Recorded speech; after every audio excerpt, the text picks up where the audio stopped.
So dude, tell us about the experience running D1 and at FSU and CU, Hmm. because I think that's going to be it's a very unique experience that not a lot of people get to have. No, for sure. It's a lot. It starts off very fast, and when you're a small town kid going to a D1 school, and your eyes are so wide, everything's like so shiny and like new, and it's like, wow, I'm like really here. And then you really start getting into the training and the grinder that is the NCAA, and you're like, wow, this is hard, right? The workouts are like hard, and then I gotta like go home and like do school, Yeah. like somehow squeeze that in, and then, oh wait, shoot, I forgot to eat, right? And then, oh no, like it's 11, I have practice at 6:30, like what Dang. am I doing? So I think one of the benefits of being an NCAA athlete is that when you do leave and it's time to get a job and whatnot, employers that are smart, they see that this guy showed up somewhere for 5 years, for 30 hours a week or 25 hours a week, 20 hours a week. And he was consistent and he excelled. So I want him in my company, it expands beyond that. Yeah. You didn't go the corporate route though. No, So you didn't need man. that. Yeah, no. But like that piece Yeah. is valuable as well. 100%. That makes sense. Mhm. What was the difference like from maybe training wise from high school to college? Obviously, probably a lot more intense, like more time spent training, or what did that difference look like? The intensity increased significantly. The competition also increased significantly. But the guys that you're training with, you have much better training partners, and learning to work out on a college team, like you could write a book about that, like in yourself, like just that alone, because everyone's so like dialed in and good at what they do. Let's say, for example, we're doing a workout, right? 6 by mile, 440, lap jog, rest, 230, 2.5 minutes probably for that rest. You pace the rep, right? So probably got 5 guys in a train. You're leading the way. First lap, 68. Dude, what are you doing? Like it has to be 70, 70, 70, 70.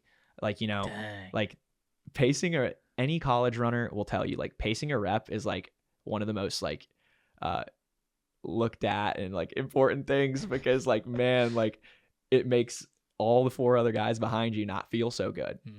And yeah, man, I take pride in being a great pacer. I've messed up here and there, but I feel like I've got like a 90% success rate. When you're doing that on a track, are you just going off your GPS watch, or like how are you tracking? Like, I mean, 68 to 70, that's a very small difference. It's like, big but small at the same time. Yeah.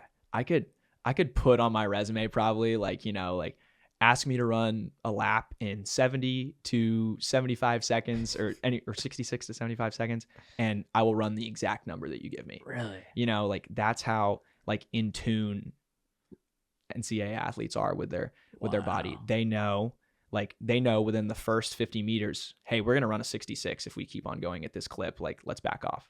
Like really, we are, and it goes back to what I was talking about earlier, like understanding the sensory data your body gives you. We've repeated these so much that we know what the difference between a 66 and a 67 feels like. It's That's actually crazy. I mean, it's a 1 second. I mean, 1 second per lap, obviously. Again, it's small, but it's very significant. Right. Because it compounds. Right. Interesting. Is it almost like maybe like an internal clock too, of like you've just done it so many times that it's like, yes, okay, this is exactly right where we need to be. That's right. crazy. Do you ever use like look at GPS maybe if you're out on the roads or something? Or so the main thing is, we set our watches to lap time, right? And so you click that, and then it gives you a fresh clock, like whenever you start the rep and cross the line. And then, yeah, like at that point, let's say we're doing like Ks or something, 1K repeats, and you get to the 200 or the 400, and you kind of know where you're standing early on in the rep. And obviously, there's some people that need to check their watch every 100 meters to make sure that it's perfect. But if you do that too much, then you're slowing down, and the guys are like, "What are you doing? 71?" like. So that's crazy. I never knew that. It's a whole like intricate piece of like collegiate distance running that like a lot of people don't know, but so dialed in terms of like execution in the workouts. Like let's say we're doing 6 by mile, right?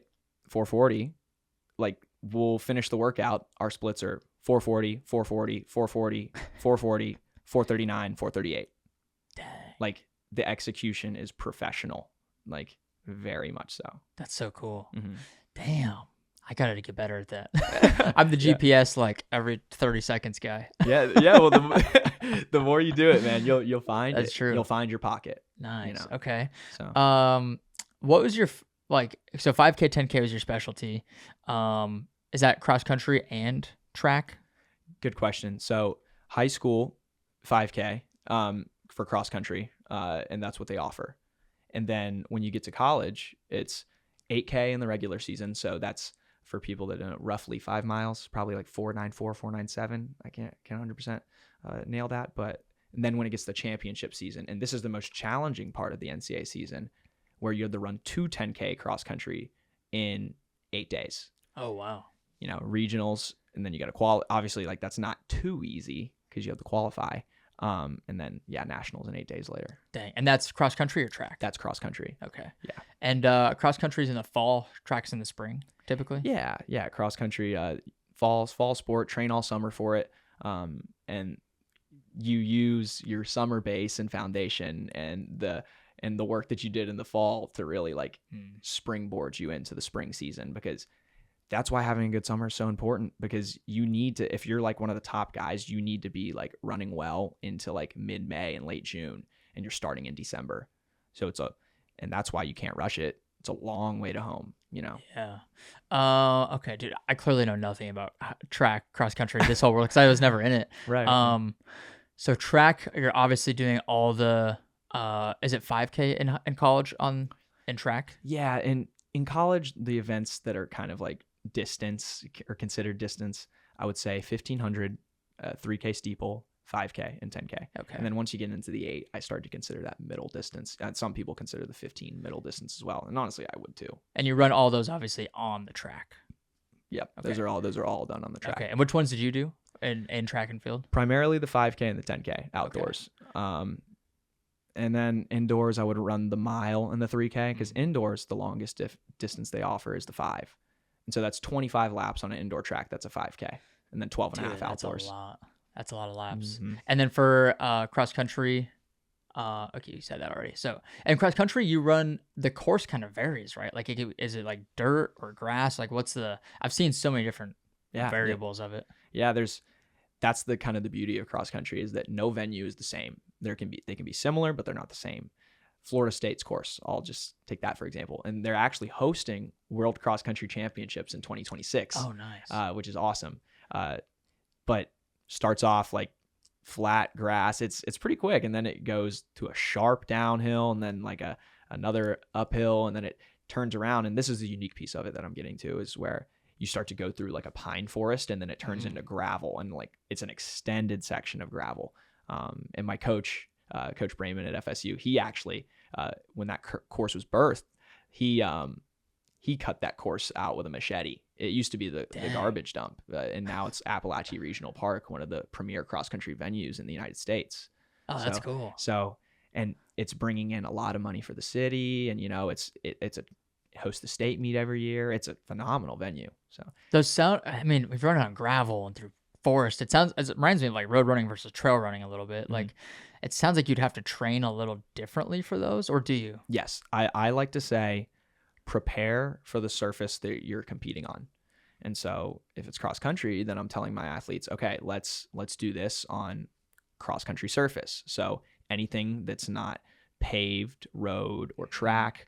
And then sometimes when I want them to feel fast and kind of just get that mental boost, then I'll have them do some stuff on the track. But it's prepare for the surface you're competing on. Yeah, that makes sense. Mm-hmm.